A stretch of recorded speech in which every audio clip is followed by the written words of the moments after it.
ठाकुर जी हो ऐसा भाव है।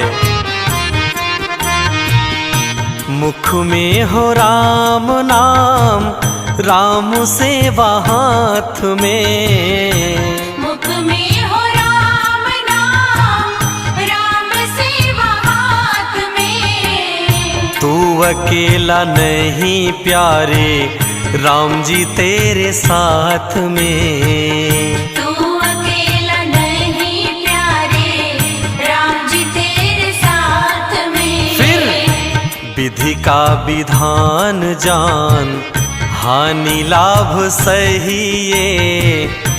विधि का विधान जान, हानि लाभ सही ये। जाहि विधि राखे राम, ताहि विधि रहिए।